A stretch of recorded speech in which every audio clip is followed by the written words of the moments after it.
Siang Ya, Pak Semi, yang terima kasih banyak sudah hadir di webinar kami.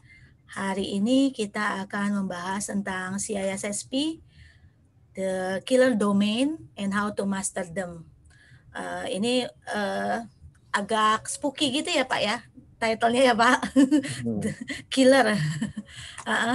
Dan kami perkenalkan diri dulu, nama saya Lena. Saya Marketing Officer Sistek Global Informasi. Kami biasa disebut dengan SKI Asia. Dan di sini kami sudah ada Pak Semi Yulianto, trainer kami untuk CISSP. Beliau akan memberikan sedikit sneak peek untuk CISSP exam preparation. Jadi bagaimana cara memaster untuk yang domain-domain yang killer gitu ya, yang berbahaya, yang krusial, dan kami akan mulai sebentar lagi di 13.15 ini.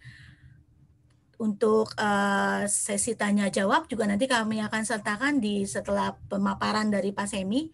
Atau kalau misalnya di tengah sesi Bapak dan Ibu punya pertanyaan dan tidak mau mengganggu, boleh di chat di chat room kami, nanti kami akan bacakan. Atau misalkan tengah jalan ada yang mau bertanya, boleh ya Pak ya, di raise hand ya Pak. ya boleh. Di raise hand, nanti silakan bertanya, mic-nya silakan di-on-kan. Gitu. Demikian kita mulai ya Eh, Pak. Sebentar, udah dicek Gimana Pak? ulang belum ada yang dari luar nggak? Tidak ada Pak. So far belum ada, belum Belum ada, hadir. Pak.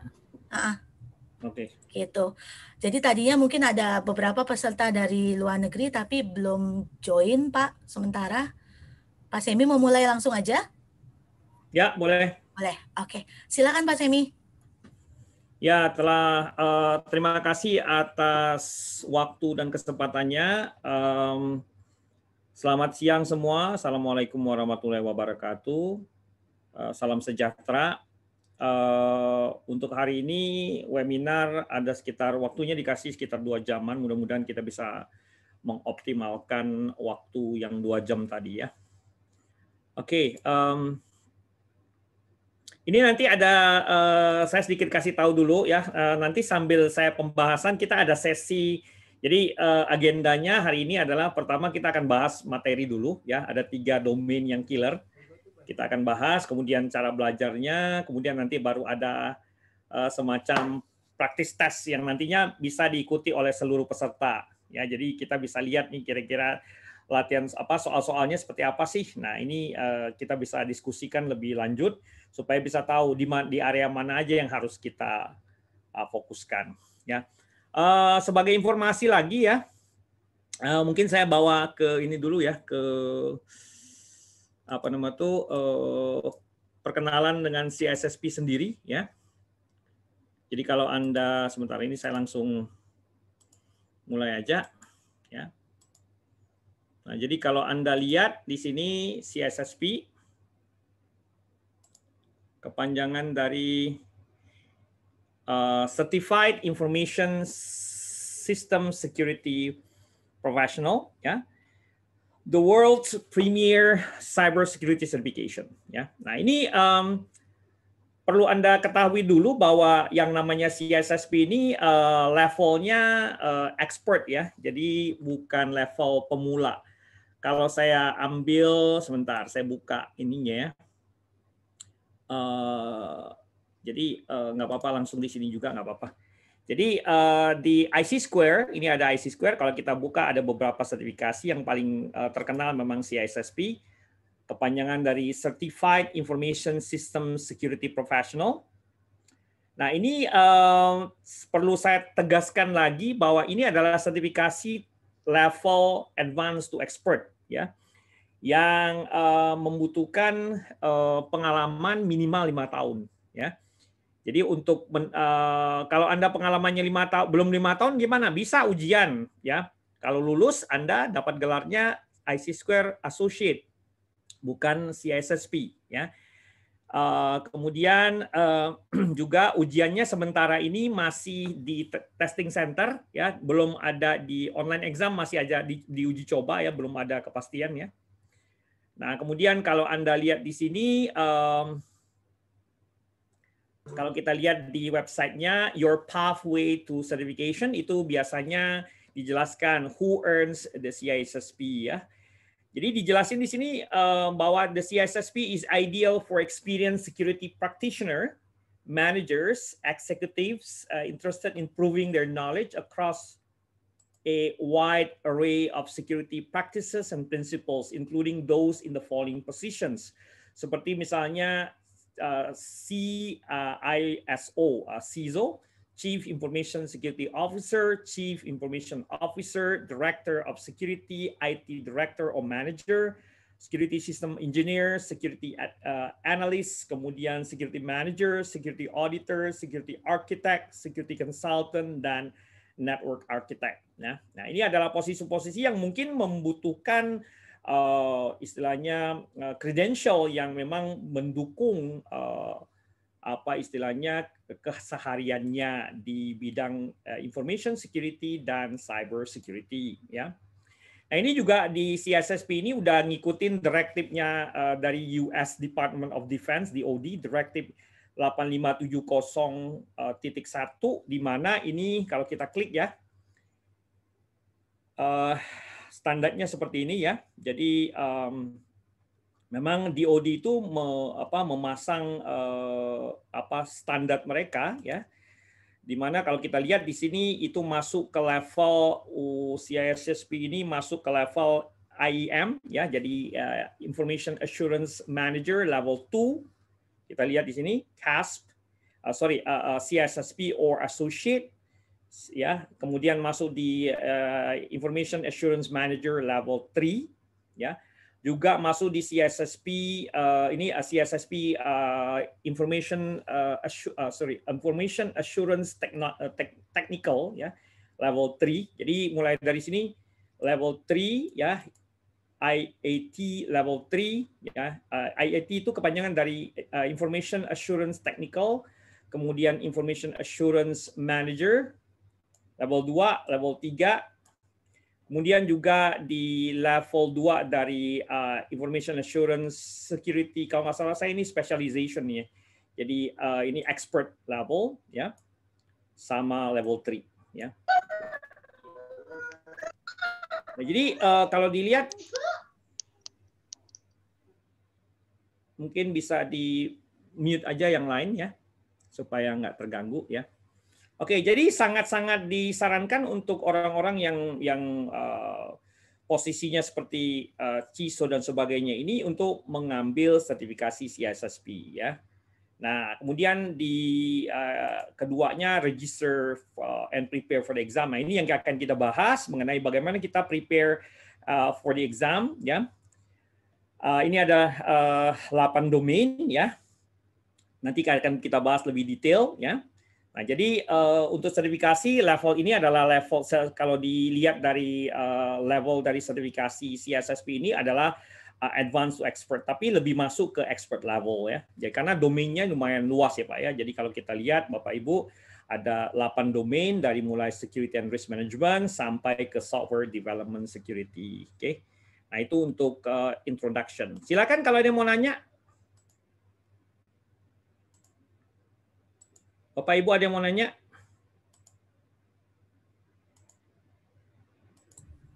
Silakan Bapak Ibu kalau ada yang mau bertanya. Masalah sertifikasi tadi?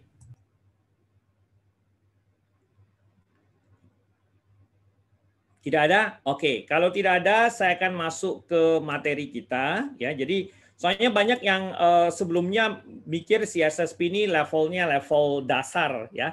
Tidak ya, jadi CISSP ini adalah dasar bukan dasar ya, sertifikasi dasar, tapi sertifikasi yang tingkatnya advanced to expert level ya. Nah, saya akan mulai dengan CISSP the killer domains. Nama saya Semi Yulianto. Ini akan saya perkenalkan dulu. Nama saya Semi Yulianto. Bicara mengenai training, saya udah punya pengalaman mengajar lebih dari 15 tahun. Dari mulai sertifikasi teknikal sampai ke manajemen ya.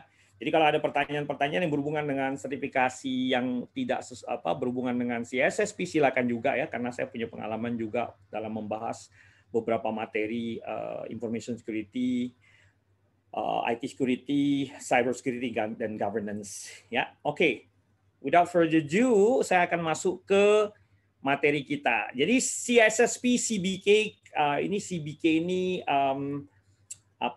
domainnya lumayan ini ya, common base apa istilahnya domainnya lumayan luas ya. Jadi kalau kita lihat sebentar.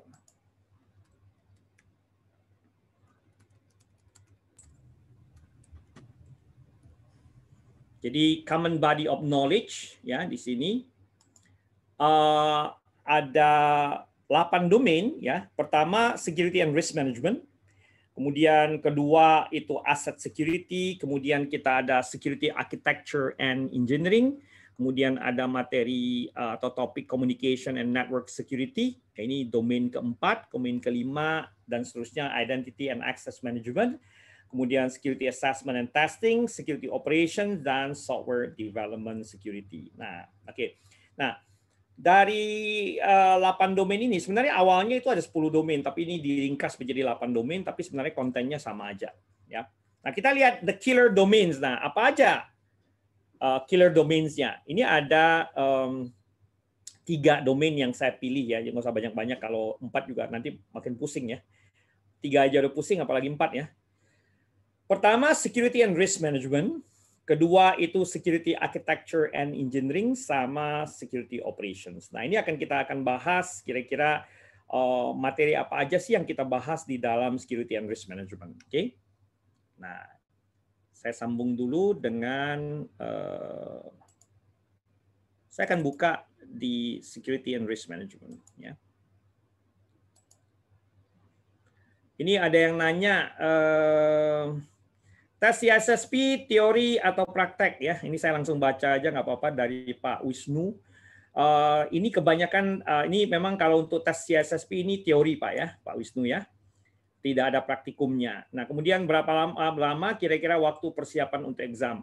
Kalau ini susah dari Mas Ferdi Susanto.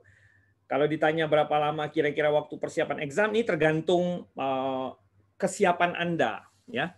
Tergantung kesiapan Anda. Karena ada orang yang udah siap, kemudian biasanya kalau di kelas sebelum saya mulai, saya akan melakukan yang namanya assessment, melihat sejauh mana pemahaman dan pengetahuan dari partisipan saya ya atau studennya saya. Jadi persiapan ya kira-kira 2 minggu sampai 4 minggu ya, tergantung dari pengetahuan dan pengalaman Anda. Oke. Nah, kita langsung masuk aja ke materi. Jadi saya tadi ulangin killer domains ini ada 3 ya.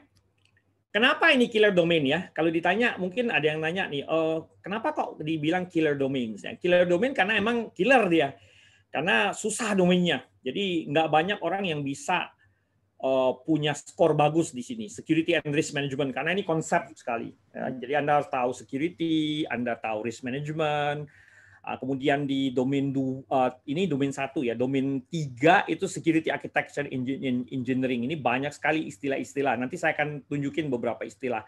Mungkin Anda bisa kasih tahu saya kira-kira istilahnya seperti apa ya. Nah, kemudian ada security operations. Ini juga lumayan banyak ya, terutama yang berhubungan dengan business impact analysis, disaster recovery, business continuity, dan operational seperti adanya RAID misalnya. Ya, ini nanti akan kita bahas secara perlahan ya. Oke, saya akan masuk ke killer domain yang pertama. Killer domain yang pertama ini domain 1 nih, Pak. Ya. Bapak Ibu, kita bisa lihat ini security and risk management. Nah, sekarang kita lihat nih, kira-kira apa aja sih yang ada dibahas di dalam security and risk management domain 1. Nah, ini. Topics covered ini pertama tentang governance, jadi ada security governance through principles and policies. Kemudian ada personal security and risk management concepts, kemudian ada business continuity planning, ada juga laws, regulation, and compliance. Nah, ini adalah topik-topik yang di-cover di dalam satu. Jadi dalam satu domain itu ada beberapa topik ya. Misalnya di sini ada 4 topik, yaitu kita ada pembahasan mengenai apa itu security governance, apa itu personal security risk management, apa itu business continuity planning, juga pembahasan mengenai laws, regulation, and compliance ya. Nah, itu dibahas di dalam domain ini, ya. Jadi setiap domain itu ada lagi topik-topik kecil, ya. Nah, kita lihat exam objektifnya, ya. Exam objektifnya pertama, understand and apply concept of confidentiality, integrity, and availability. Nah, di sini Anda harus paham apa yang dimaksud dengan confidentiality, apa yang dimaksud dengan integrity, apa yang dimaksud dengan availability, ya. Nah, paham misalnya confidentiality, objektif dari confidentiality itu apa, ya?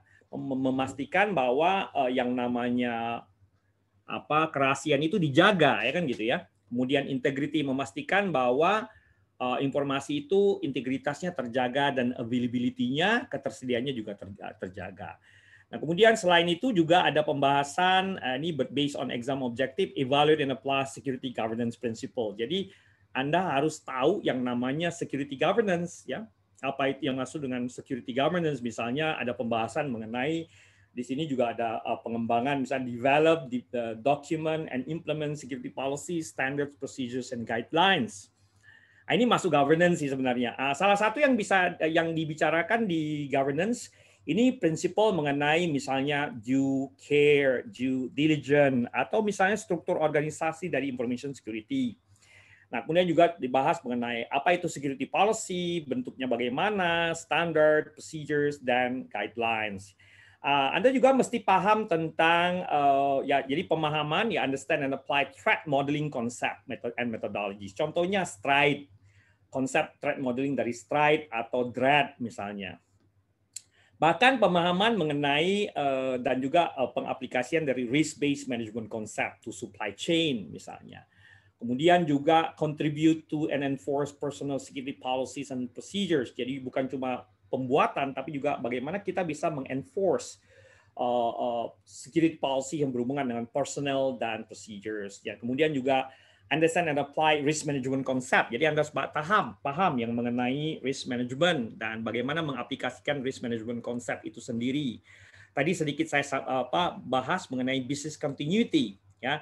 Identify, analyze, and prioritize business continuity, ya, requirements. Kemudian juga termasuk pembahasan mengenai business continuity planning and exercises. Jadi bagaimana kita memahami, berpartisipasi dalam business continuity dan exercises-nya, misalnya testing-nya, ya. Termasuk juga identify, analyze, and prioritize business continuity requirements, participate in business continuity planning and exercises. BCP dan DRP juga dibahas di sini, tetapi sebenarnya juga dibahas di domain 7, yaitu domain security operations. Jadi kadang-kadang ada yang tumpang tindih atau overlapping, ya. Nah, exam objektif yang lain adalah determine compliance requirements, understand legal and regulatory issues that pertain to information security in a global context. Nah, itu. Nah, untuk pemahaman lebih lanjut tentang ini, saya akan share sedikit, ya. Biasanya saya sebagai trainer akan mengarahkan student saya untuk membuat atau memahami beberapa hal. Contohnya seperti ini. Ya, dengan menggunakan tool seperti ini disebut dengan mind map. Ya, mind map yang saya tampilkan di sini adalah mind map di domain 1, di mana ini kita bahas kita pecahkan lagi, ya, dari misalnya understand and apply concept of confidentiality. Ini bisa kita expand, ya, bisa kita lihat konsep-konsep yang ada. Seperti yang tadi saya bicarakan, confidentiality, integrity, availability. Nah, kemudian juga governance principle-nya, ya. Misalnya kita harus paham tentang misalnya alignment of security function to strategy, goals, mission, objectives. Kemudian juga dari sisi budget, metrics, resources. Kemudian ada juga pembahasan mengenai organizational processes, security roles and responsibilities, control framework, ya, COSO, ISO, ITIL, COVID, UCARE. Tadi saya sudah bahas mengenai UCARE, due diligence.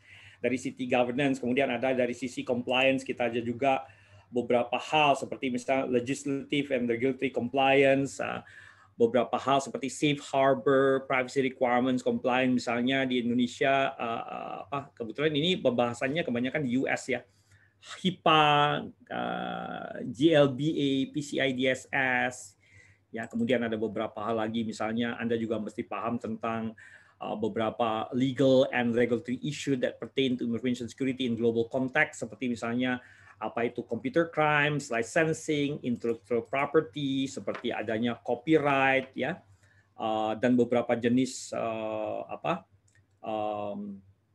the laws and regulation, data breaches, privacy, ya. Ini saya udah bikin ya, jadi lumayan luas ya. Kalau ditanya ya luas sekali sebenarnya. Ya.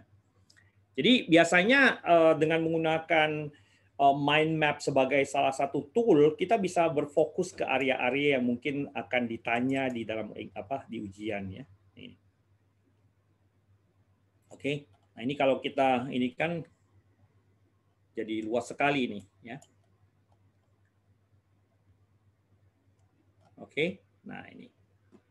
Nah kemudian saya akan kembali ke apa aja sih yang perlu dibahas atau beberapa konsep yang penting di sini. Nah ini saya udah sedikit saya bikin summary ya. Kita lihat di sini. Ini beberapa important terminologies ya. Important terminologies ya. Kita bisa lihat, Nah ini misalnya tentang policy, standard, procedures, guidelines ya. Anda harus tahu apa itu policy, standard, procedure, guideline.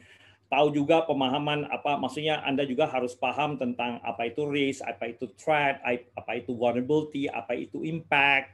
Kemudian juga dari sisi risk analysis harus tahu perbedaan utama antara misalnya quantitative and qualitative risk analysis, kemudian pemahaman tentang compliance dan beberapa framework seperti COSO, ITIL, COBIT, PCI DSS, ISO, ya.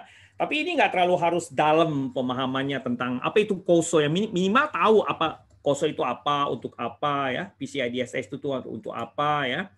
Kemudian RPO, apa itu RPO? Risk bukan risk, sorry. Kalau RPO ini biasanya di area disaster recovery dan business continuity. Jadi recovery point objective, recovery point objective, recovery time objective, WRT itu work recovery time, kemudian MTD itu kepanjangan dari kalau nggak salah saya saya agak lupa ini. Maximum tolerable downtime. Ya betul Pak. Maximum tolerable downtime Pak, betul. Ya. Kemudian ada pemahaman tentang ini harusnya bukan RPI, sorry ya, saya rapiin ya. Bukan RPI, harusnya risk. Ini ya, kan ada KRI, ada KPI ya. Jadi bukan. Oke, ini saya tampilkan lagi ya. Nah ini. Jadi harus paham bagaimana dan bentuknya apa ya KPI. Contoh dari KPI seperti apa, bagaimana pengukurannya ya. Intinya matriks ya, seperti misalnya KRI, KPI ya.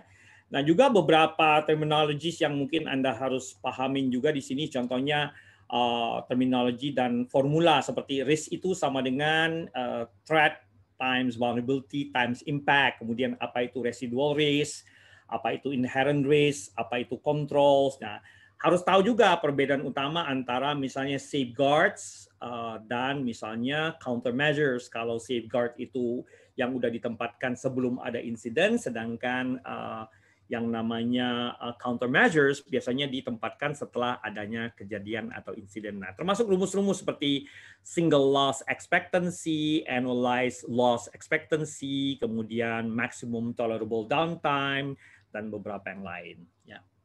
Jadi ini yang saya ini sebenarnya tidak semuanya seperti ini Pak ya.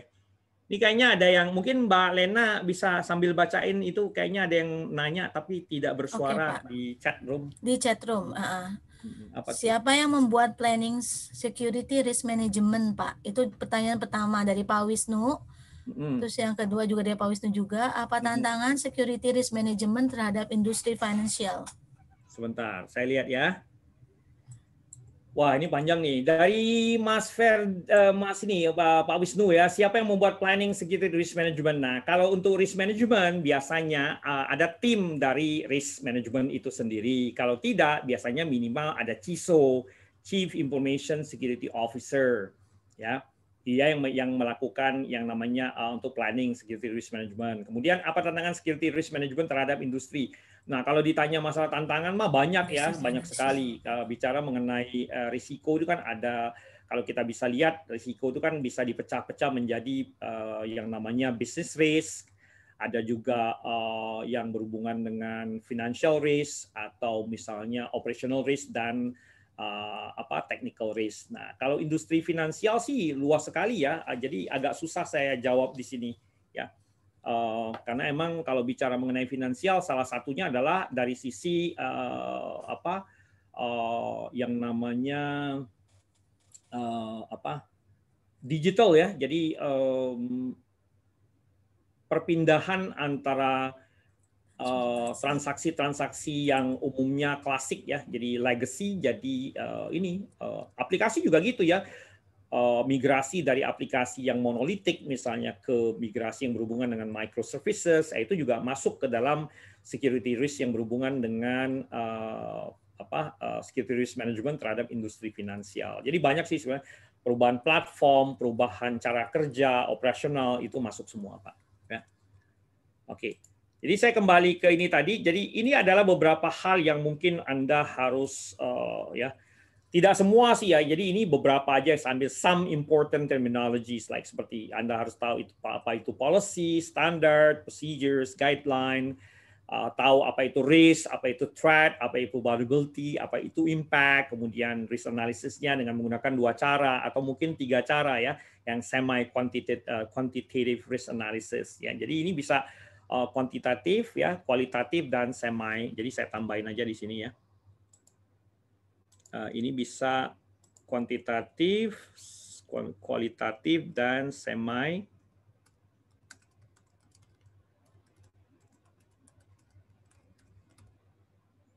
Ya, ini. Nah, ini ada beberapa. Saya biasanya kalau lagi ngajar di area ini, biasanya saya menekankan di terminologi. Jadi harus paham yang namanya terminologi. Nah, untuk pemahaman tentang terminologi dan beberapa hal, ya di dalam buku sebenarnya sudah ada yang namanya glossary. Apa itu risk misalnya, ya. Apa itu threat, apa itu vulnerability, itu biasanya saya sarankan juga untuk menggunakan yang namanya glossary. Ya, glossary itu sebenarnya daftar istilah, ya. Jadi Anda harus tahu, nah pemahaman tentang COSO, ITIL, COBIT, PCI DSS itu ekstra ya. Jadi ya paling baca-baca aja apa itu PCI DSS, apa itu ISO, ya apa itu ITIL. Ya ini sebenarnya konsep dari framework, security framework, compliance, governance ya. Termasuk juga istilah-istilah yang ada di business continuity seperti RPO, RTO, WRT, MTD ya. Termasuk juga yang saya tampilkan di sini. Ya, silakan Pak. Ada yang mau ditanyakan di area ini? Sebenarnya masih banyak sekali Pak ya. Jadi seperti tadi ada due care, due diligence. Nah, ini bisa masuk ke sini nih Pak. Jadi due care, due diligence itu bisa masuk ke sini nih. Nah, threat, vulnerability, impact ya. Due care. Mungkin kalau ada pertanyaan boleh langsung ya Pak di on-kan mic-nya. Silakan. Nah, ini. Silakan di on-kan aja mic-nya kalau ada yang karena kan kita lumayan lama nih pembahasannya ya. Ini sesinya juga interaktif jadi boleh silakan. Ya, silakan Pak. Jadi kayak gini nih. Pak Sam. Ya, Mas Arief. Ya, silakan Mas. Ya Pak, sorry, mohon waktunya Pak. Ya. Gini, ini kan berarti Pak Sam killer domainnya ada 3 lah ya kira-kira ya. Nah, ini berdasarkan yang laporan dari teman-teman yang udah ini ya. 8 domain itu ya. Kan kalau dilihat presentasi ujiannya ya apa ya gradingnya itu kayaknya nggak beda-beda jauh tuh Pak. Ya. I see.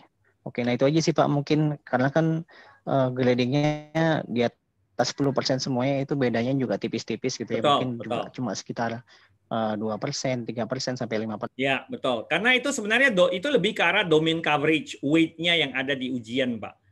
Nah, cuma kalau bicara mengenai killernya ini, karena killernya ini lebih ke arah ini sih kontennya, Pak. Dan kontennya itu biasa sangat-sangat menguji pemahaman task taker, ya. Jadi orang-orang yang mau ujian itu memang mereka merasa kayaknya kalau saya belajar ini harus benar-benar fokus di area ini gitu loh. Jadi bukan masalah gradingnya atau weight-nya, jadi berat bobotnya itu bukan dari sisi bobot sih Pak. Bobot sih kurang lebih ada yang paling rendah itu 10%, ada yang 13%, ada yang 12%. Tapi yang di sini killer ini maksudnya itu lebih ke kontennya Pak. Isinya itu yang lumayan berat. Mereka harus hafalin istilah-istilah, kemudian paham penggunaannya begitu Pak. Pak izinannya Pak. Silakan Pak. Jadi kalau weight-nya itu udah ditentukan, apa itu menggambarkan misalnya soal 150 ya persentase weight itulah jumlah soal yang kemungkinan keluar dari soal. Betul. Oke, thank you. Ya, yang lain? Oke, kalau tidak ada ya. Jadi ini yang pertama ya, domain pertama yang dianggap killer ya. Jadi domain pertama adalah risk management ya. Jadi di situ ada information security and risk management. Nah, saya akan tampilkan domain kedua yang cukup populer. Jadi domain yang killer. Nah, domain kedua yang killer, tapi ini aslinya domainnya domain nomor 3 ya Pak ya. Di dalam buku itu dalam CBK itu ada domain nomor 3, tapi dari sisi killernya nomor 2 ini ya. Security Architecture and Engineering ini adalah domain 3 di CBK-nya CISSP. Nah, kita lihat topics covered. Ini pertama kita akan belajar tentang cryptography, symmetric key algorithms, public key infrastructure, cryptographic application. Kemudian juga tentang principles of security models, design, capabilities, juga tentang vulnerabilities, threat, countermeasures, dan juga physical security requirements. Ya. Jadi physical security masuk di sini ya. Meskipun physical security juga dibahas di domain 7 juga ya. Nah, kita lihat exam objectives-nya. Pertama, determine data security control, kemudian assess and mitigate vulnerabilities of security architecture, designs and solution elements, apply cryptography. Nah, dari sisi apply cryptography, nanti Anda lihat soal-soal sebenarnya kalau dilihat soal-soal yang baru, itu kebanyakan lebih ke how do you apply, how can we apply cryptography in our day-to-day. Nah, itu jadi aplikasinya, Pak. Dia akan nggak nanya ke rumus-rumusnya. Kemudian selain domain objektif ini tadi, ada implement and manage engineering processes, ya, using security design principles, kemudian juga ada understand the fundamental concept of security model, ya, select control based upon system security requirements, understand security capabilities of the information systems, ya, kemudian juga assess and mitigate the vulnerabilities of security architectures, design and solution elements, assess and mitigate vulnerabilities in web-based system, assess and mitigate vulnerabilities in mobile systems, can assess and mitigate vulnerabilities in embedded devices. Ya ini, ya. Nah, kemudian apply security principle to site and facility design, implement site and facility security controls, and implement and manage physical security. Ya, cukup kompleks, Pak. Nah, kalau kita lihat dari ininya, mind map-nya, saya buka mind map-nya dulu ya. Security engineering ini cukup luas, Pak. Nah, ini. Jadi kalau Anda lihat mulai dari implement engineering life cycle aja itu udah banyak sekali, ya. Nah, kemudian models juga. Jadi Anda harus tahu beberapa model seperti pemahaman tentang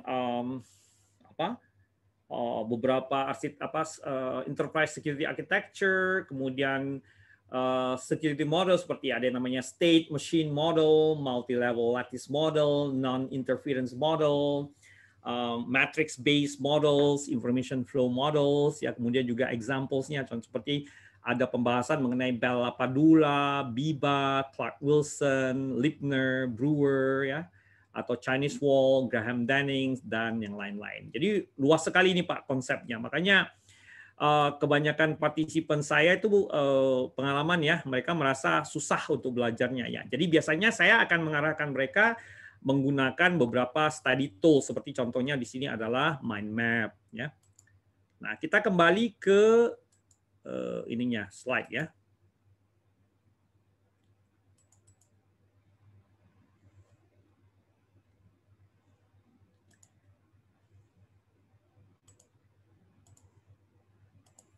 Nah, beberapa terminologi yang sangat penting di sini yang harus Anda kuasain ya. Ini beberapa ya, tidak semua. Ya.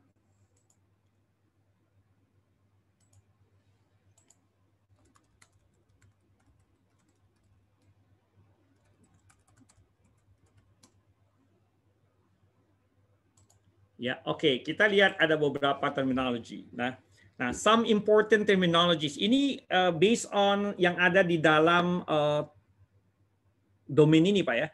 Jadi ada beberapa istilah yang mungkin Anda harus pahamin, ya, yang memang ini membantu sekali dalam menjawab soal-soal.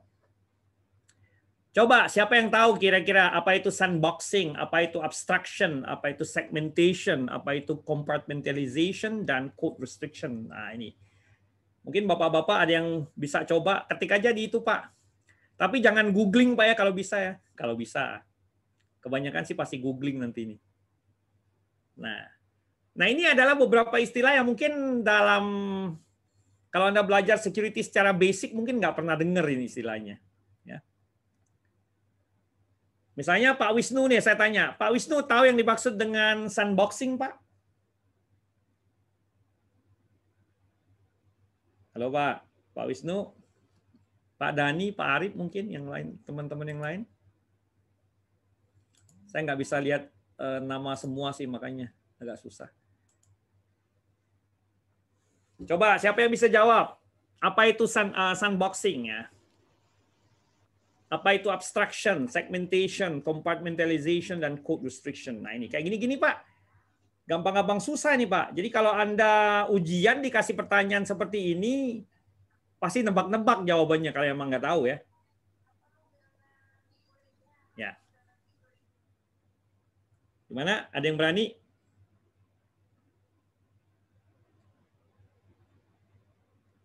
Coba Mbak Lena, mungkin Mbak Lena kan bisa lihat tuh partisipannya siapa-siapa ya. Coba deh. Ada yang bisa jawab nggak nih dari ada yang bisa total? Jawab, Bapak Ibu. Total partisipan kita ada 34 loh, minus dari SGI mungkin sekitar 30-an. Ini ada Pak Wahyu mungkin.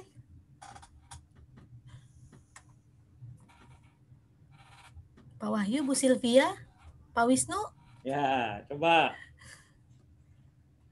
Malu-malu mungkin mereka Mbak. Iya, Pak Arif. Nanti saya kasih deh, saya kasih latihan soal ya biar bisa jawabnya. Jadi ini contoh sederhana dari beberapa terminologi yang memang Anda harus paham karena kalau ini ditampilkan di ujian terus Anda nggak paham ya ujung-ujungnya ya nebak-nebak kan gitu. Apa itu maksudnya segmentation? Apa yang dimaksud dengan abstraction? Ada lagi contoh kalau dalam database ada yang namanya normalization, denormalization, kayak gitu-gitu istilah. Jadi pemahaman bahasa Inggris juga harus harus lumayan kuat ya. Ya ini contoh sederhana sandboxing, abstraction, segmentation, compartmentalization, kemudian ada code restriction. Juga ini istilah-istilah lain nih saya masukin lagi ya nih. Anda harus tahu perbedaan antara apa itu aggregation, apa itu segregation. Ya. Apa bedanya Pak? Segregation dan aggregation. Apa bedanya feel safe, feel secure? Sandboxing versus virtualization. Harus paham nih, data mining versus data warehousing, data hiding versus steganography, symmetric crypto dan asymmetric crypto. Nah, gini-gini nih Pak, gampang-gampang susah nih ya. Nah, nanti kita lihat beberapa pertanyaan yang berhubungan dengan yang terminologi ini, ya. Nah, ini. Jadi kalau pemahaman, banyak orang yang ya ujian juga sekedar baca kemudian hafalin bisa lulus ya, bisa. Kebanyakan mereka apa istilahnya latihan soal, pahamin dia punya itu, dia bisa lulus ya.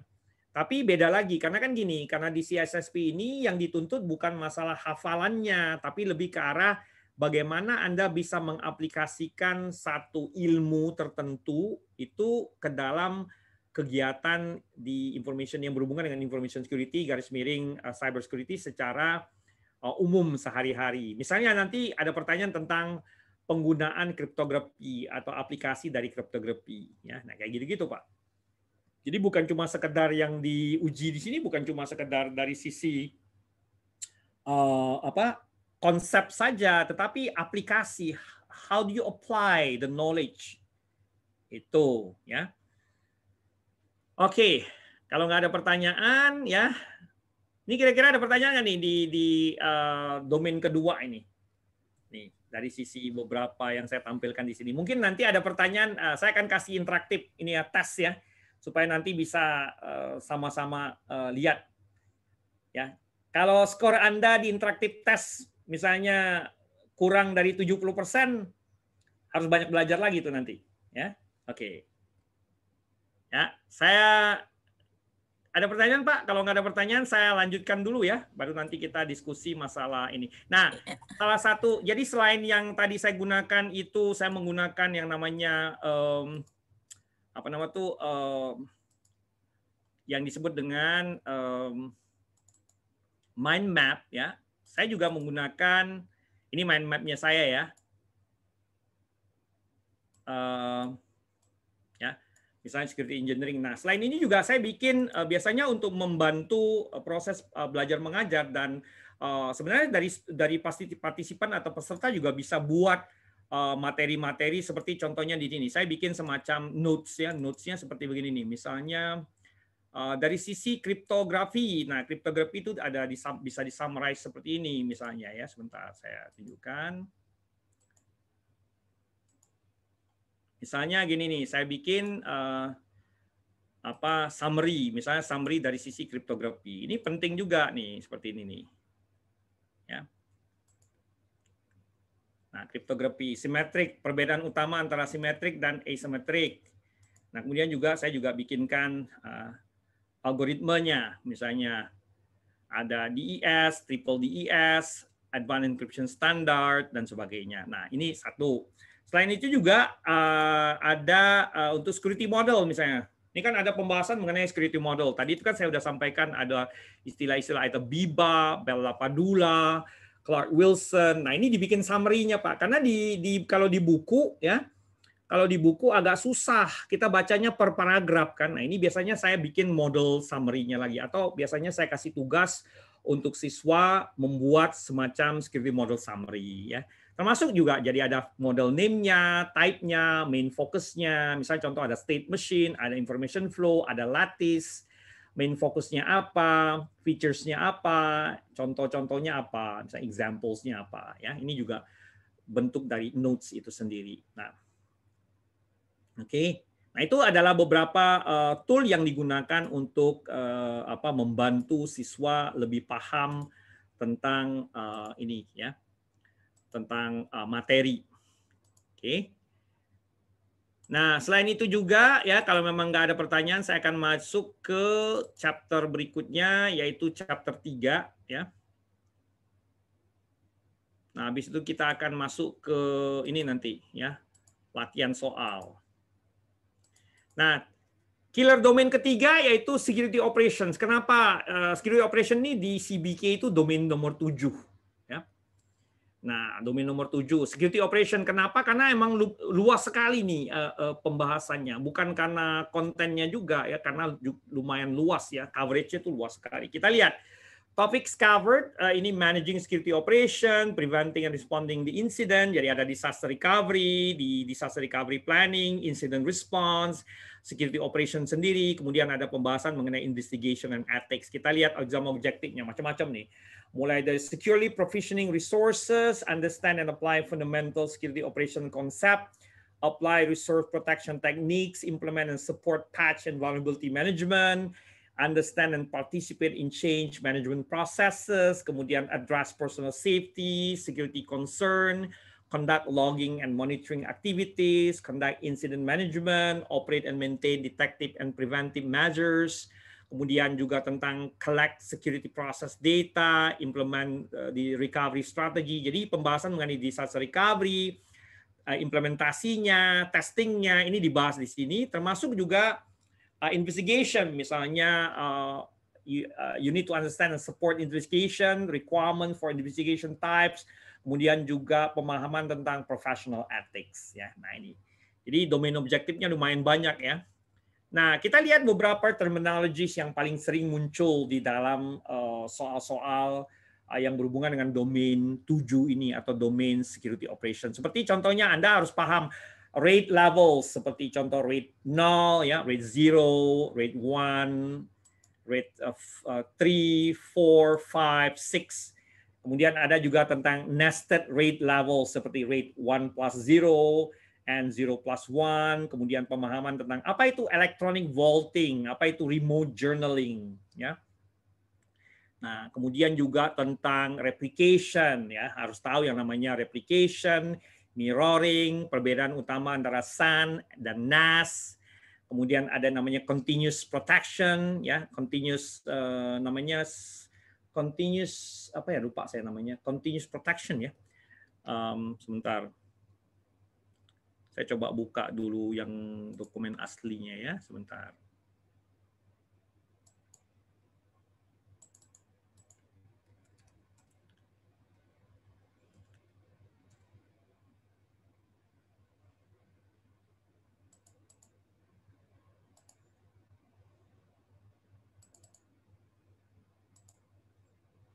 Sebentar ya.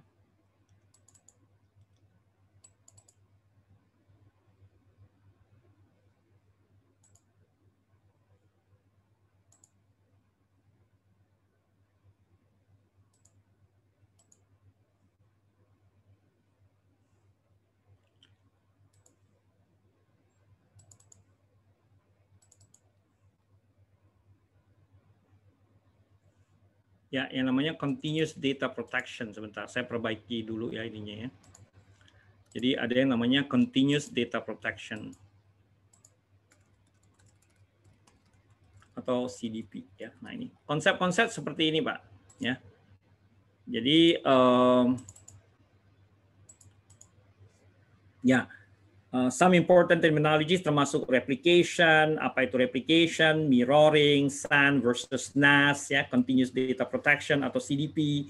Juga beberapa terminologi yang berhubungan dengan attack, seperti contoh denial of service attack, distributed denial of service attack, Smurf, Fraggle attack, Sync Flat, Ping of Death, DNS spoofing, DNS poisoning. Nah, termasuk juga tadi ya saya udah bahas ada yang namanya contingency plan, ada yang namanya DRP, BCP, perbedaan utama antara patch and vulnerability management, disaster recovery, ya, testing type sama physical security control type-nya. Seperti ini kira-kira Pak. Jadi ya misalnya contoh seperti ini, mungkin ada yang bisa jawab apa itu apa yang dimaksud dengan electronic vaulting, apa yang dimaksud dengan remote journaling ini. Nanti di dalam ujian akan ditanya nih Pak, ya. Nah, itu ada pertanyaan kayaknya Mbak Lena ya. Iya, Pak Semi. Ya, dari Pak Wisnu, Pak, jika ada perusahaan lama dan mulai membuat security department, apakah perlu mengubah desain arsitektur atau engineering dengan menambah security arsitektur yang terbaru? Oh, belum tentu ini Pak. Jadi ini mengubah desain arsitektur atau engineering dengan menambah security arsitektur yang baru belum tentu. Ini cukup kompleks Pak Wisnu ya. Jadi ini sebenarnya kalau kita bicara mengenai konsepnya di CISSP ada pembahasannya di security engineering. Nah biasanya kita harus melakukan yang namanya assessment dulu. Ya, kita assess dulu, kita lihat current state-nya seperti apa, sama desired state-nya seperti apa, baru kita dapat gap. Nah, di gap itu baru kita lihat apakah kita butuh mengubah desain atau bahkan membuat yang baru gitu. Jadi harus ada assessment dulu, ya. Gitu. Oke, gimana Pak Wisnu? Jawaban dari Pak Semi? Ya, ini kebanyakan ya kebanyakan pertanyaan Pak Wisnu ini ke masalah aplikasinya. Kayaknya Pak Wisnu perlu panggil saya deh sebagai security consultant-nya, ya. Soalnya pertanyaannya tentang implementasi nih, Pak. Setuju, Pak. Setuju. Ya, Pak Wisnu. Ya. Kayaknya kalau untuk jawab itu saya harus jadi konsultannya di tempat Bapak dulu, Pak. Baru saya bisa kasih semuanya. Boleh, Pak. Nah. Oke, nah ini jadi beberapa terminologi yang memang cukup ya gampang-gampang susah sih ya. Seperti RAID, ya Anda harus paham RAID, electronic journaling, electronic vaulting, remote journaling, ini dibahas semua nih Pak. Dan kemudian juga ditanya, makanya ujian CISSP itu susah gampang ya, karena ada beberapa konsep yang memang harus Anda pahamin dulu. Kalau enggak ya nggak bisa jawab, tebak-tebakan jadinya ABC begitu ya. Nah ini replication, mirroring, continuous data protection. Nah ini juga masalah attack. Nah, meskipun attack-nya udah lama, udah outdated, tapi akan dibahas. Misalnya Smurf, apa bedanya Smurf sama Fraggle? Apa bedanya Syncflat sama Ping of Death? Ya, DNS spoofing dengan DNS poisoning bedanya apa? Nah kayak gitu-gitu Pak. Ya. Sama terminologis yang berhubungan dengan BCP, DRP, seperti continuous patch and vulnerability management, perbedaan utamanya apa, kemudian disaster recovery, testing type, physical security control type, nah seperti itu Pak kira-kira. Nah biasanya lebih bagus memang kalau memang kita bisa punya, jadi ada beberapa study tools yang sangat disarankan, yaitu salah satunya selain buku, kita juga apa istilahnya ya, bukan diwajibkan ya, disarankan untuk melakukan atau membuat yang namanya summary sendiri. Jadi kita bikin notes ya, beberapa notes yang biasanya sangat-sangat berguna. Jadi kalau belajar CISSP ini ya harus bukan cuma dari buku. Kalau baca aja dari buku ya masuk telinga kanan keluar telinga kiri jadinya nantinya. Kalau bisa nanti Anda bikin seperti mind map. Nah ini contohnya mind map. Saya lihat kan mind map yang untuk ini ya, untuk security operation ya, kita lihat di sini mind map-nya lumayan luas ini Pak. Jadi security operation itu sangat-sangat lengkap ya. Ya sebentar. Nah ini Pak. Jadi mulai dari investigation, kita ada pembahasan tentang investigation type, monitoring activities ya. Configuration management, incident response, ya, termasuk juga pemahaman tentang misalnya di sini ada di bagian operate and maintain preventative measures seperti contohnya IDS, IPS, kemudian juga pembahasan mengenai vulnerability and patch management, perbedaan utamanya, kemudian change management process, incident recovery, ya.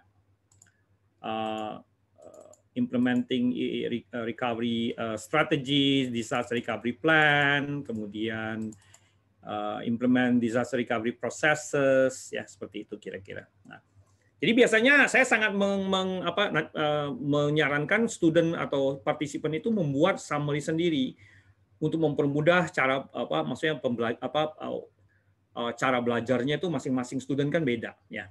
Oke. Nah, itu ada pertanyaan lagi kira-kira? Nah, ini ada lagi Pak. Ya. Dari Pak Wisnu, di security operation, apakah untuk kondisi sekarang diperlukan threat hunting dan malware analysis? Apakah wajib membentuk SOC juga? Kalau kita bilang wajib agak susah ya. Jadi kondisi sekarang threat hunting itu tergantung, kembali lagi kalau untuk menjawab ini di security operation tergantung maturity dari information security / cyber security-nya. Kalau sudah mature, threat hunting wajib, ya. Threat hunting, malware analysis itu wajib. Tapi kalau SOC-nya masih baru, ya, masih benar-benar, ya istilahnya masih bayi lah ya. Ya jangan ngomong threat hunting dulu, ya. Jangan ngomong malware analysis. Kerjain yang daily, misalnya intrusion detection dulu, intrusion prevention, gitu. Jadi tergantung lagi. Kalau jawab ya tergantung dari maturity level dari information security / cyber security di perusahaan tersebut. Ya, kemudian Kemudian dari Pak Arya, Pak, ada pertanyaan lagi, Pak. Boleh dikasih info sedikit, Pak, bedanya DRP dan BCP? Kalau yang saya tahu DRP itu bagian dari BCP. Betul. Ya, jadi kalau BCP DRP sama BCP itu dia sebenarnya nempel sih ya. Jadi DRP itu lebih ke arah bagaimana kita melakukan recovery terhadap sistem ya yang mendukung kelangsungan dari operasional perusahaan atau bisnis ya kita bilang critical business system lah ya yang mendukung critical business function. Nah, kalau BCP lebih fokus ke critical business function-nya, sedangkan DRP lebih fokus ke critical business systems yang mendukung function yang critical tadi, begitu Pak. Nah, ini nanti kayaknya Bapak harus banyak ini nih, belajar di CSSP dulu Pak, biar bisa lebih paham tentang DRP dan BCP. Ya, tapi intinya begitu Pak. Jadi DRP itu lebih ke sistemnya, sedangkan BCP lebih ke arah business process-nya, critical business process. Nanti ada proses namanya BIA, Business Impact Analysis, yang untuk melakukan analisa terhadap sistem mana aja yang harus kita recover, dari mana yang jadi ada prioritization, jadi memprioritaskan recovery, begitu Pak. Ya. Gimana Pak Arya? Masih ada yang mau ditanyakan Pak? Gimana penjelasannya? Oh, oke Pak. Silakan lanjutkan Pak Semi. Nah, jadi tadi kalau bicara mengenai terminologi, banyak terminologi yang memang harus dipahamin ya di sini ya. Tadi Anda lihat aja udah 3 halaman, 4 halaman ya, mulai dari RAID, electronic vaulting, remote journaling, replication, mirroring, CDP, terus beberapa jenis attack termasuk contingency plan ya. Nah, jadi ada 3 domain tadi ya. Nah, kita lihat nih ya, saya pingin ya mungkin Mbak Lena bisa copyin yang tadi itu linknya buat ini. Jadi kita ada interaktif quiz Pak ya. Jadi ada interaktif quiz. Linknya dikasih sama Ibu Lena nanti ya. Nah, itu nanti ada sama room name-nya ya, jangan lupa ya. Ini saya akan aktifkan dulu ya, sebentar. Saya aktifkan dulu ininya, quiznya.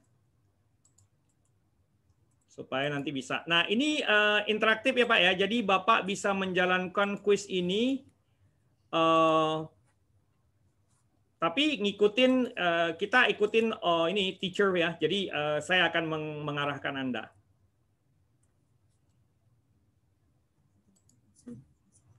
Oke, ini sudah bisa dimulai ya.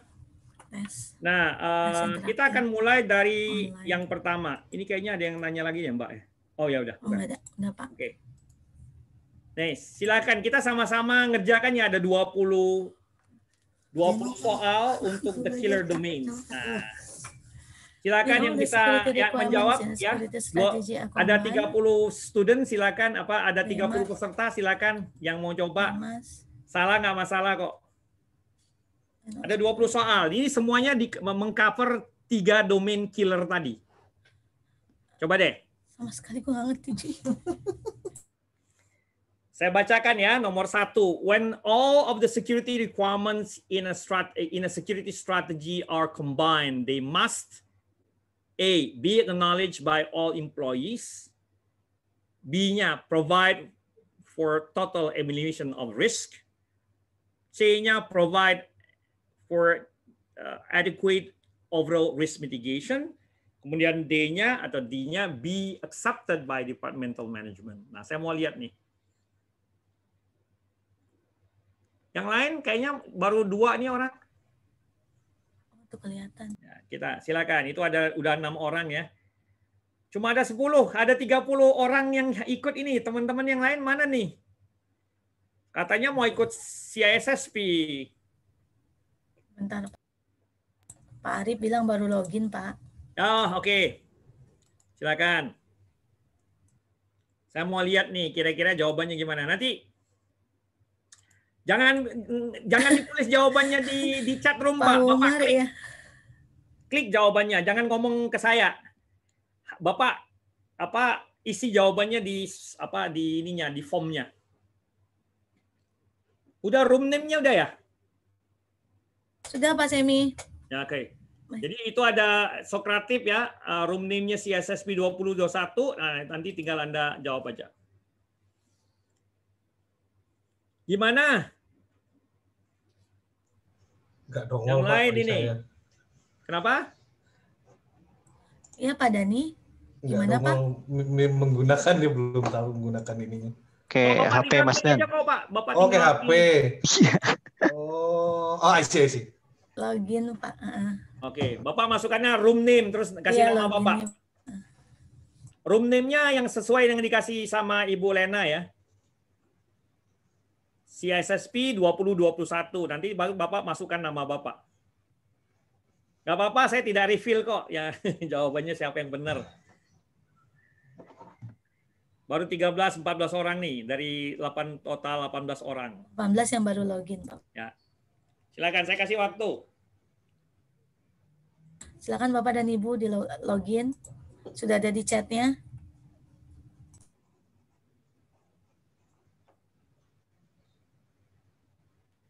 Kalau dalam ujian satu soal itu sekitar 1 menit, Pak. Waktu ujian bisa back gitu nggak sih Pak? Atau nggak bisa? Oh, nggak bisa ya? Nggak. Jadi kalau udah jawab ya udah. Jadi Kalau ujian sekarang kan Pak, namanya adaptive test, Pak. Adaptive test itu kalau Bapak jawabannya benar, banyak benernya nanti dikasih pengurangan jumlah soal. Kalau Bapak jawaban misalnya di 10 soal pertama itu banyak yang salah, Bapak akan dikasih lebih banyak soal lagi. 150 soal jadinya. Oke, ini saya lihat ya. Bagaimana yang lain sudah 20 of 21 student yang answered ya. Oke, kita lihat ya. Masih 1 orang lagi nih yang belum submit nih. Oke, kita lihat. Kira-kira jawaban yang mana nih? Ada yang bilang, oh ini ya jawabannya tadi tuh. C katanya. Nah, ini kita lihat ya. Show result. Betul Pak. C. 60% memberikan jawaban C. Provide for the adequate overall risk mitigation. Nah, benar Pak. Oke, good. Nah, kita masuk soal nomor 2. Kalau saya udah next, nggak bisa lagi ya. Oke, nomor 2. Which of the following is the best reason for the use of security metrics? Nah, security metrics seperti KPI, KGI, KRI. Nah, itu adalah security metrics-nya. Kita coba, silakan.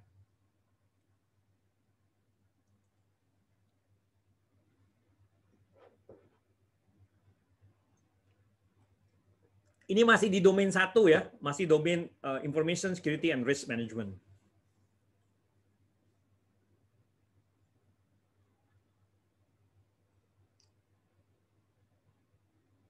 Satu soal 1 menit ya.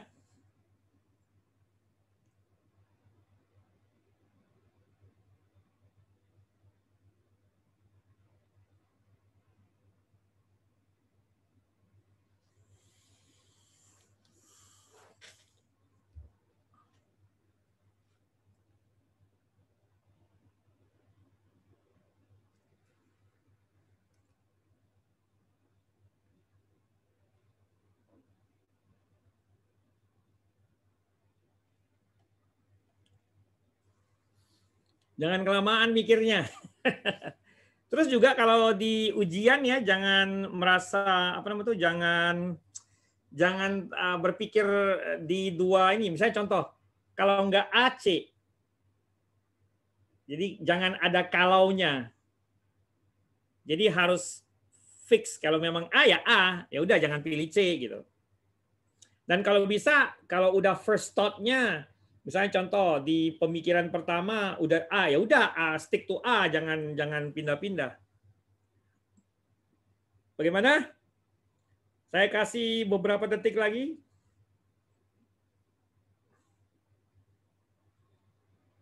Gimana yang lain? 1 orang lagi, Pak.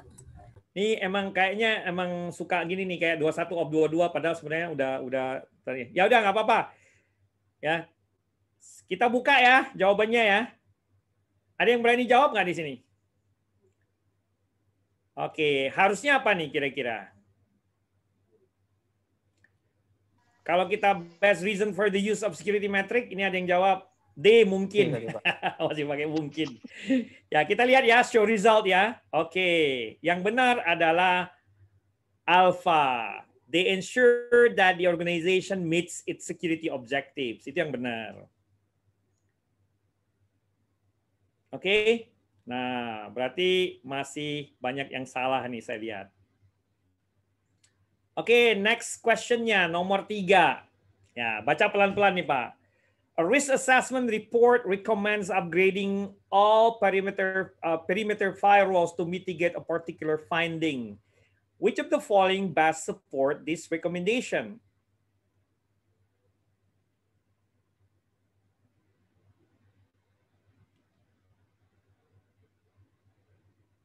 Nah, ini silakan.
Oke, kita lihat ya. Ada yang baru ikut nih kayaknya nih.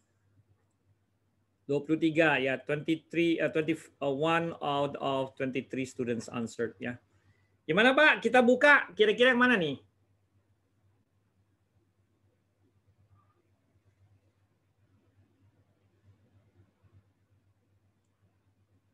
Gimana kira-kira? Masih ada 1 atau 2 orang lagi yang belum submit? Gak apa-apa Pak, salah nggak apa-apa. Asal jangan di ujiannya yang salah semua. Oke, kita buka ya kunci jawabannya. Nah, 52% menjawab the expected loss from the risk exceeds mitigation cost. Itu yang benar. Well done. Next, masuk ke nomor 4. What is the primary reason for ethics awareness and related policy implementation? Ini pasti banyak kejebak nih. Sambil jawab sebentar ya, saya izin ke toilet sebentar.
Oke, kita reveal ya jawabannya. Nah, ini kita lihat ininya. Nah, pertanyaan saya, ini banyak yang jawab ini ya, 36% affect reputation. Nah, reputasi itu belakangan. Ya, jadi kalau bicara mengenai ethics awareness ya harus ke moralnya dulu. Jangan reputasi. Reputasi kalau moralnya udah bagus baru reputasi gitu. Jadi D itu udah benar jawabannya. Ya, kita lihat next question-nya. Which of the following is the final step when implementing an information security awareness program? Nah, ini gampang-gampang susah nih, Pak.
Oke.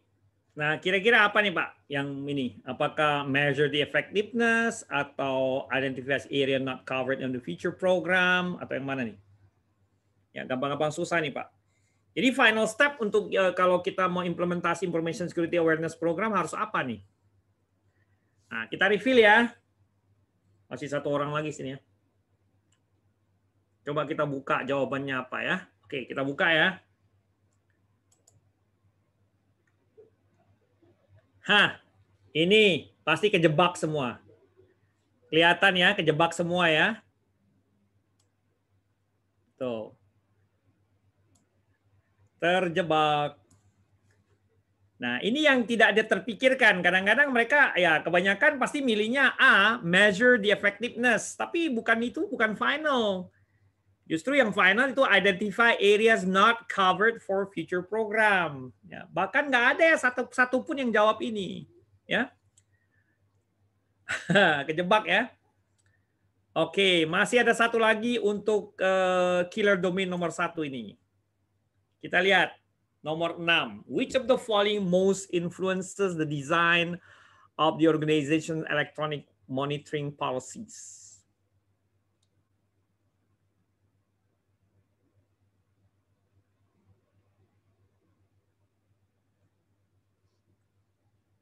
Silakan, Pak.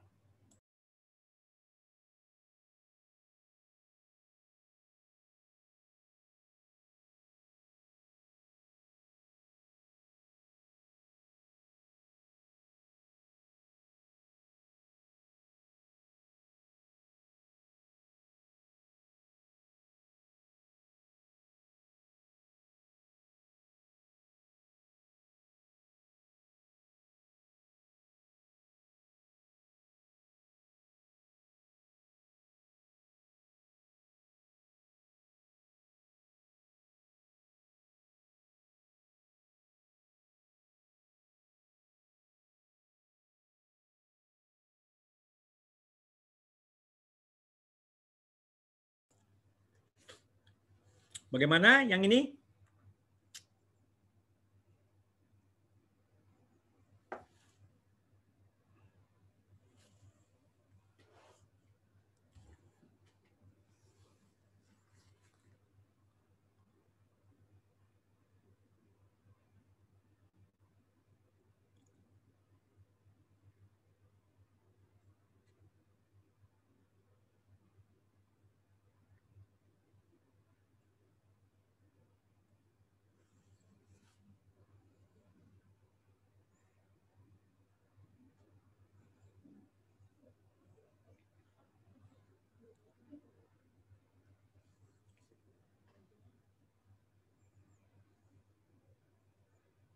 Bagaimana ini?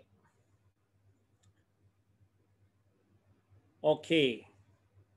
Ya, kita lihat ya, ini saya nggak tahu nih apa 24 orang kayaknya nggak semua deh. Ya, kita buat ya, buka dulu ya resultnya ya. Ya, masih banyak yang salah ini. 27%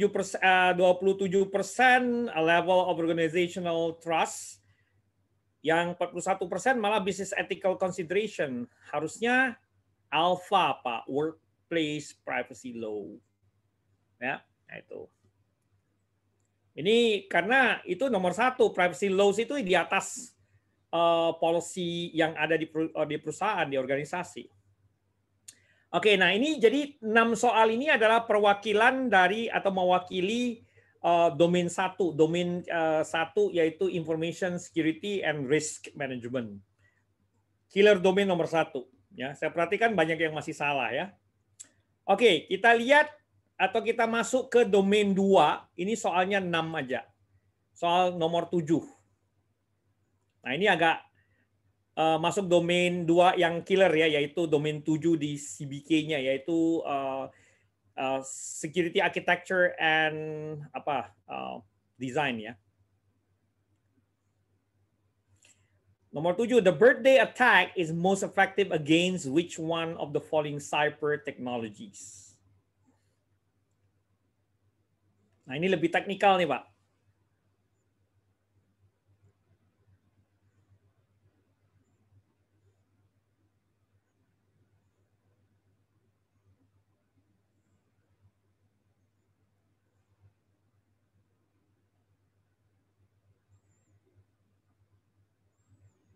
Ayo, 1 menit, 1 soal.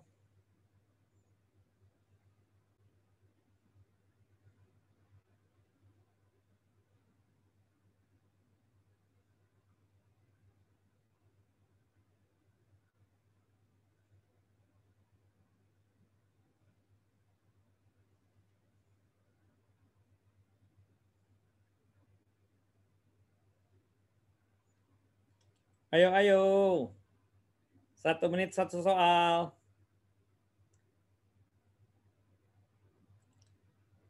Ya, kita lihat ya. Sudah berapa orang nih? Masih mungkin 1 orang lagi deh.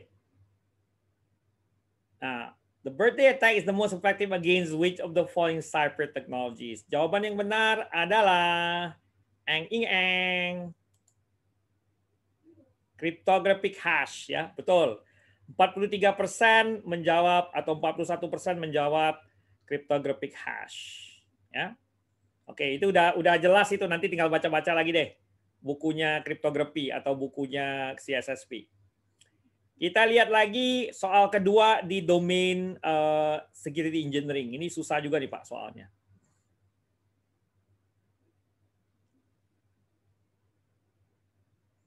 Which of the following is the most effective attack against cryptographic hardware modules? A, plain text, B, brute force, C, power analysis, D, man in the middle.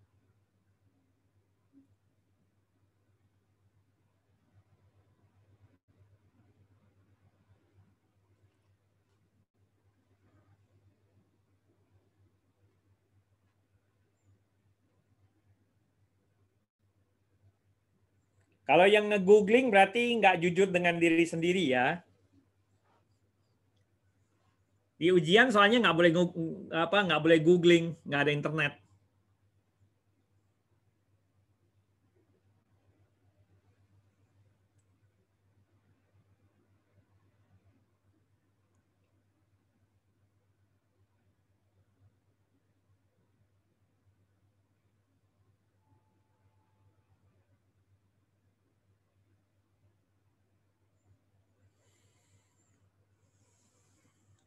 Oke, kira-kira masih ada yang mikir-mikir? Ya nggak apa-apa, ini kayaknya udah banyak yang jawab ya. Kita buka aja ya. Oke, kita buka. Which of the following is the most effective against attack against cryptographic hardware module? Jawabannya yang benar adalah power analysis. Nah, banyak yang salah Mas ini. 52% menjawab man in the middle. Salah Pak. Yang benar power analysis. Ya, berarti Anda mesti baca lagi tuh. Oke, ini jawaban ini soal kedua ya. Soal kedua ya dari untuk security engineering. Nah, ini juga ini jawaban yang tadi tuh Pak, saya catatkan ininya istilah-istilah asing tuh kan ya. Nomor 9, limiting the processor, memory and input-output capabilities of mobile code is known as A. Sandboxing, B. Compartmentalization, C. Code restriction, D. On-demand compile. Nah, jadi kalau untuk jawab ini Anda harus tahu terminologinya aslinya, apa itu sandboxing, apa itu compartmentalization, apa itu code restriction, dan sebagainya.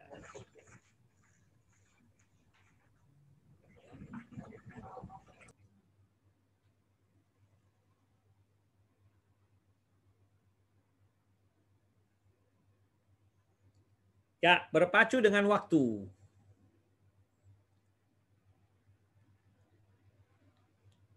Satu menit.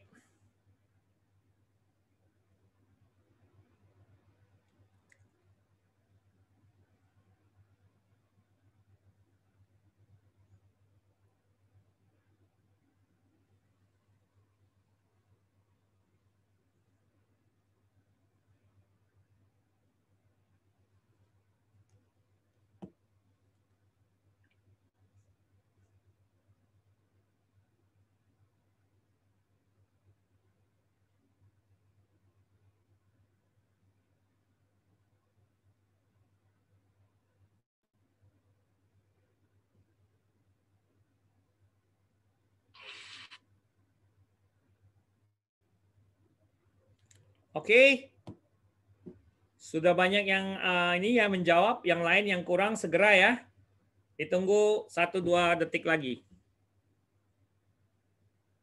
5, 4, 3, 2, 1. Ini kayaknya yang lain nggak jawab nih, nggak tahu nih.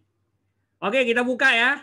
Jawabannya adalah sandboxing. Masih banyak yang salah juga tuh. Ya. Ini kayaknya yang salah main tebak-tebakan nih, compartmentalization sama code restriction ya. Yang benar adalah sandboxing, Pak. Ibu ya. Oke, next question. Nah, ini lumayan juga nih. Kalau nggak pernah baca pasti salah ini. Which of the following best describe the purpose of security functional requirements of common criteria? Silakan.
Ayo, ayo. 1 menit saja waktunya.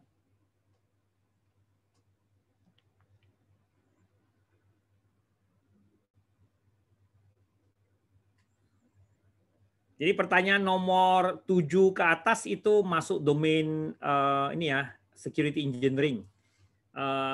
The killer domain nomor 2.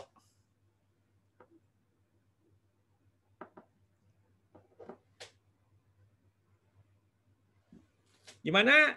Sudah hampir selesai? Yang lain?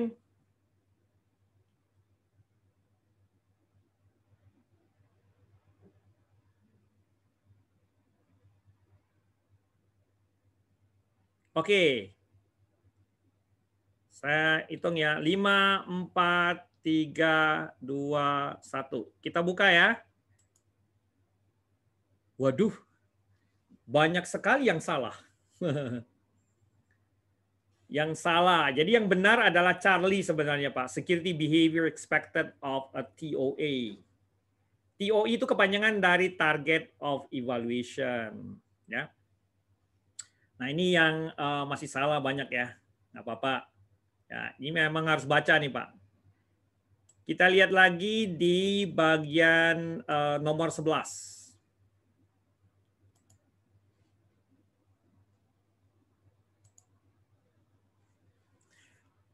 What is the BIBA security model concerned with? Nah, ini juga harus baca ya. Confidentiality, reliability, availability, atau integrity.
Oke, kita buka ya, karena udah 20 dari 24 student answered, ya nggak tahu nih kenapa yang lama ini ya. Oke, jawaban yang benar adalah integrity, betul. Ya, jadi BIBA itu fokusnya memang di integrity. Oke, next nomor 12. Which security model uses an access control triple and also requires separation of duties? Apakah DAC? DAC itu kepanjangan dari Discretionary Access Control. Apakah Lattice? Apakah Clark-Wilson? Atau Bell Padula? Nah, ini harus baca-baca juga kalau memang itu. Jangan googling ya. Kalau googling nggak sama juga bohong. Dikasih tes googling mah berarti tidak honest, tidak jujur dengan dirinya sendiri. Silakan. Tinggal dikit lagi kok. Tinggal 8 soal lagi. Mudah-mudahan cukup waktu. Kalau enggak ya mungkin enggak harus semua lah ya. Kita ambil aja 2 soal lagi mungkin.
Oke. Mana yang lain nih? Baru 19. Kira-kira apa nih jawabannya? Kita lihat ya. Oke, kita buka resultnya sekarang. Yang lain segera. Yang lain nyusul dong, cepat. 5, 4, 3, 2, 1. Kita buka ya. Ya, Clark-Wilson betul. 40% jawab ini, tapi 40% yang lain masih jawab DAC. Discretionary Access Control. Masih salah, Pak. Access triple itu cuma ada di Clark-Wilson.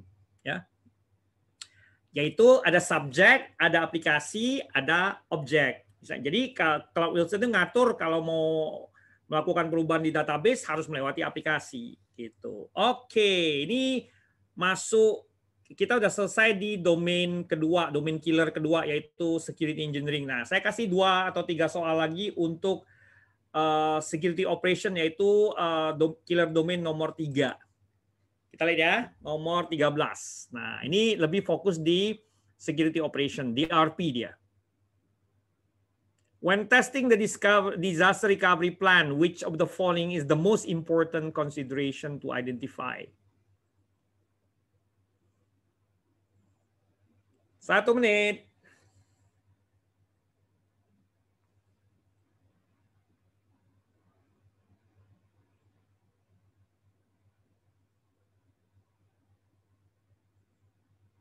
Ya, nggak perlu harus sampai 20 soal ya. Saya kasih ada 2 soal lagi ya, cukuplah. Habis itu baru kita diskusi.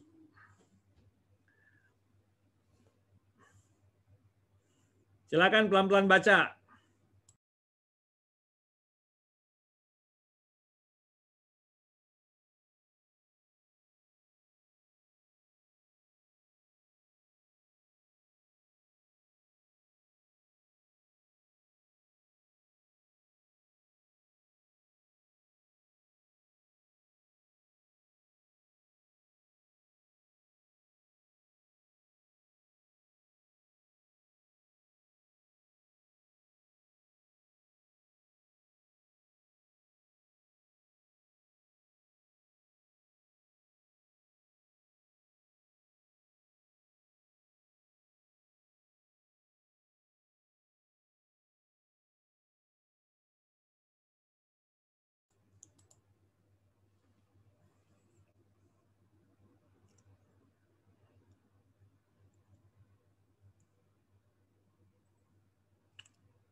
Satu menit.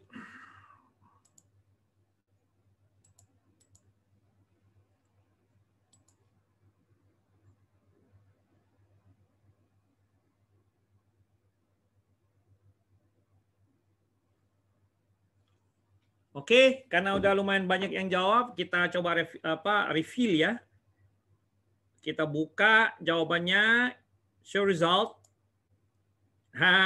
Tuh banyak yang salah masih. Jawaban yang benar di sini adalah operational changes that needs to be incorporated into the plan. Itu 10% saja yang menjawab. Yang lain masih banyak jawab yang ini ya. Kejebak semua ini ya. Oke, saya kasih 2 soal lagi ya. Ya. Business management should be engaged in the creation of business continuity and disaster recovery plan because they need to apa nih?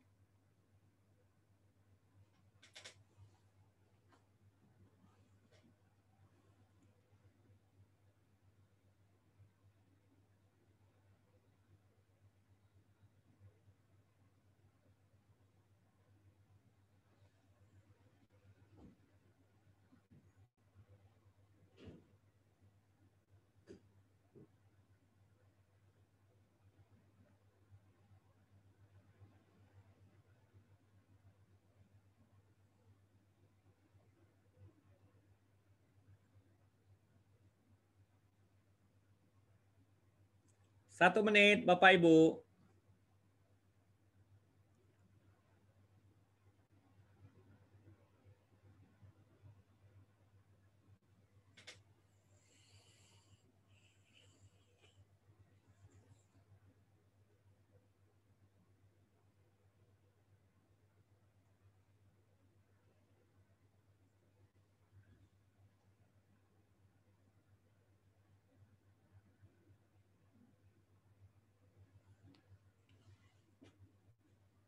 Ya, kita coba lihat jawabannya udah banyak yang ini ya.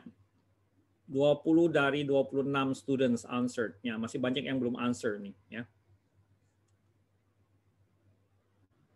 Oke, coba kita buka ya. Udah 5, 4, 3, 2, 1. Kita lihat. Ya, 35% menjawab provide resources. Nah, karena memang harus business management harus ikut ya, karena emang mereka yang bikin membantu dari sisi resources dan support development and testing of the plan ya. Oke. Nah, satu soal lagi terakhir ya. Saya nggak mau sampai 20 lah karena terlalu lama, takut waktunya nggak cukup ya. Ini yang penting udah tahu nih kira-kira jawabannya seperti apa.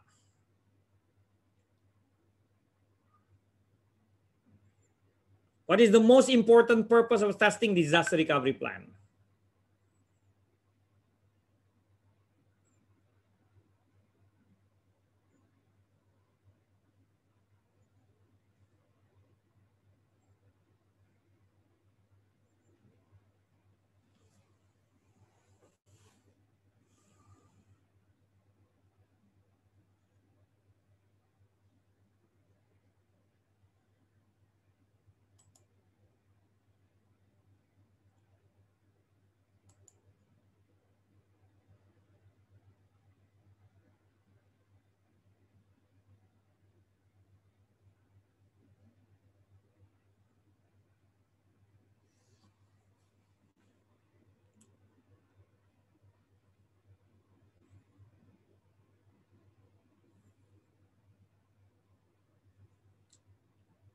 Ayo, 1 menit.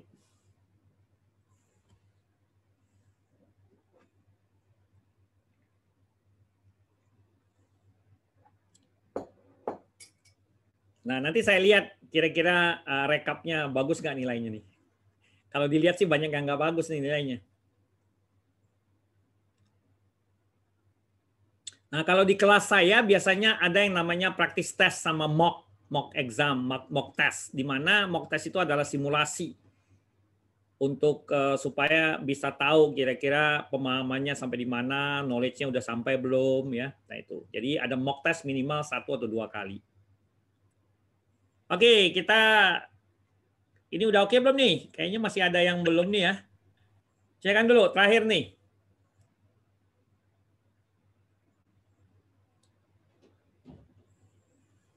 Nggak ada yang submit lagi nih kayaknya nih. Oke ya, terakhir ya ini ya. Last chance, last call.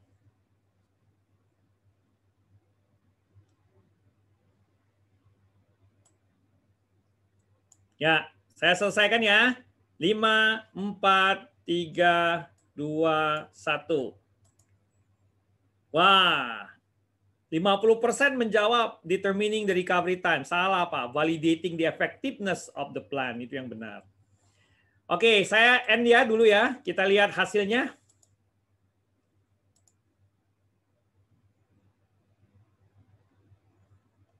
Ini saya nggak keluarin namanya ya.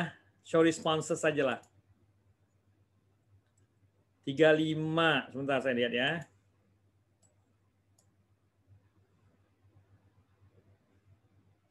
Ya, paling tinggi cuma ada 55% ini.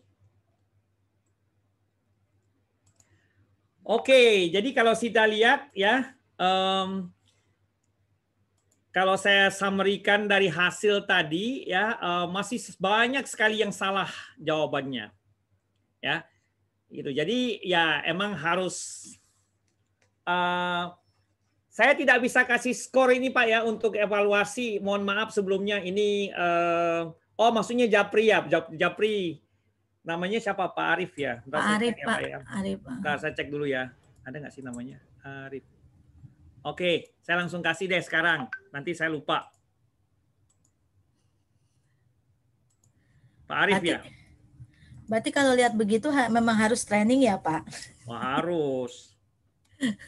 Oke Pak, Bapak. Skornya sudah saya kirim Pak. Pak Humar juga tuh Pak. Waduh. Satu ini kan. Ini minta semua nih gimana nih Pak? Harus training dulu Pak, baru saya kasih nilai Pak. Sebentar, Pak Purkonov ya, Purkonov, saya kasih ini ya, Purkonov yang dari Telkomsel nih Pak. Sebentar Pak ya, Pak Purkonov saya lihat nih. Wah, ini sebentar Pak. Oh, mohon maaf, nggak boleh sebut merek. Tapi kan nilainya saya nggak kasih tahu, Pak. Siap. Oke, jadi pokoknya skornya yang paling tinggi 55%. Saya nggak sebutin nama ya. Ya, 55%. Jadi ya intinya harus training, Pak. Supaya bisa lulus. Kalau nggak training ya. So far sih ya, ini bukan saya ini ya. Ini dari pengalaman dan hasil ya pengalaman dan feedback atau input dari student saya. So far saya punya rating buat ini passing rate-nya itu 80%. Artinya kalau ada 10 orang yang ujian, 8 orangnya lulus. Cuma 2 orang yang nggak lulus, itu pun mungkin karena biasanya yang nggak lulus tuh biasanya keras kepala, Pak. Dikasih tahu A, dia nggak mau denger dia, ya nakal biasanya. Kalau yang ikut kata saya mah rata-rata lulus, ya. Oke, Pak. Jadi saya rasa itu aja sih ya dari saya ya, karena kelihatan ya gampang-gampang susah ya. Jadi domain yang paling menurut saya sih sebenarnya yang paling susah justru domain yang security engineering. Kan itu kan ada modeling ya, ada security model, ada macam-macam lah. Istilah-istilahnya itu asing banget. Nah, kemudian yang kedua mungkin dari sisi security operation, terakhir itu yang risk management. Ya. Nah, 3 domain ini yang harus benar-benar Anda istilahnya pelajari, karena kebanyakan dari pengalaman saya, murid-murid saya itu kebanyakan mereka datang dari background-nya networks communication and security, network and communication security. Nah, di situ nilainya tinggi-tinggi.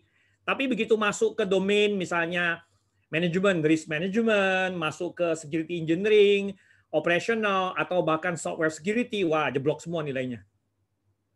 Gitu. Oke, saya rasa dari saya itu aja, Ibu Lena. Mungkin teman-teman ada yang mau kasih pertanyaan dan sebagainya, silakan. Terima kasih Pak Semi. Ya, Bapak dan Ibu masih ada pertanyaan lagi? Silakan.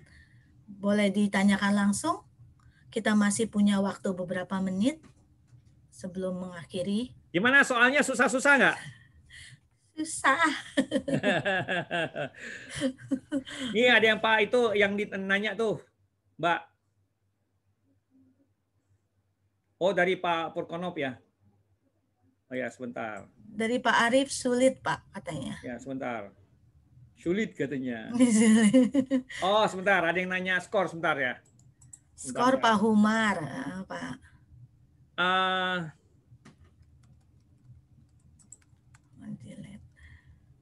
Pak Purkonop nanti mungkin langsung tanya ke Ibu Lena aja ya. Nanti di Japri ya Pak Purkonop. Aja. Sebentar. Yang pasti saya mau kasih pengumuman nanti. Oke, sebentar. Skor ya.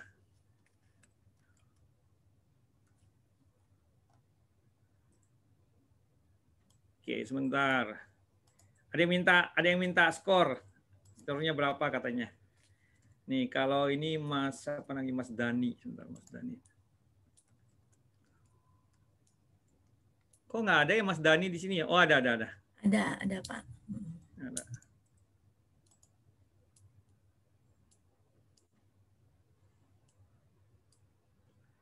Mas Dani, skornya ini. Pak Humar ya.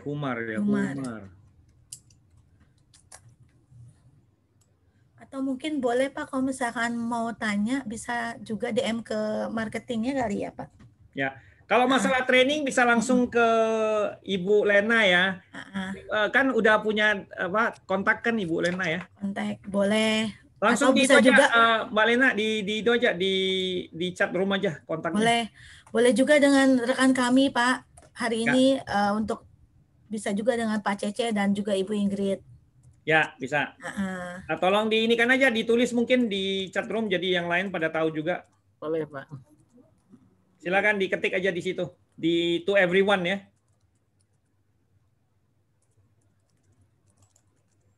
Nah, ngomong-ngomong masalah sebelum kita akhiri mungkin gini nih.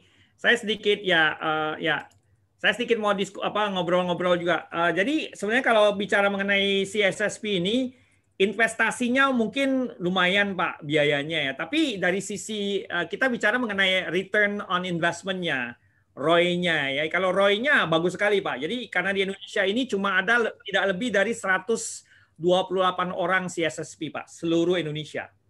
Jadi potensi buat punya karir tinggi itu maksudnya karir dan salary yang tinggi itu di CSSP. CSSP itu salah satu yang paling dicari. Coba deh Anda lihat di beberapa loker-loker lowongan kerja rata-rata mintanya CSSP Pak. Ya bisa nego gaji juga yang bagus tuh. Oke, silakan Bu Lena kalau nggak ada pertanyaan yang lain itu dinikan aja. Iya,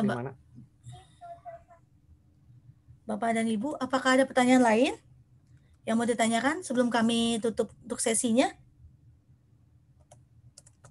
Monggo. Jadi saya mau kasih pengumuman juga nih untuk Bapak dan Ibu. Kami setelah sesi ini kami mohon, Pak ada yang bertanya Pak Yoni. Ya. Antara CSSP, beda dong. CSSP Pak Yoni, C? Beda dong. C itu levelnya masih di bawah jauh. Level C itu masih beginner to intermediate. CSSP itu advanced to expert Pak. Nah itu, jadi beda Pak. Ngomong C mah nggak ada apa-apanya Pak. Mungkin beda level ya Pak ya. Beda level Pak, Bapak nggak bisa di-compare ini. Okay. Kalau CH itu masuk ke basic to foundation, intermediate. Oke. C-CISO beda lagi Pak. C-CISO itu dia gabungan sih sebenarnya. Saya nggak mau compare soalnya nggak enak ngomong sama C-CISO kan dari Easy Counsel ya. Saya nggak mau compare Pak. Jadi intinya Bapak lihat aja di pasaran ya Bapak. Jadi kalau Pak Humar ditanya C-CISO sama CSSP, Bapak lihat di pasarannya aja deh Pak.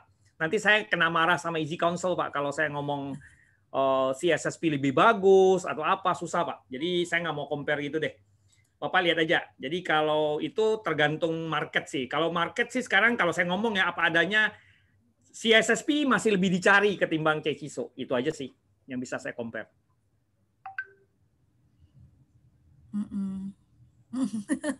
Oke.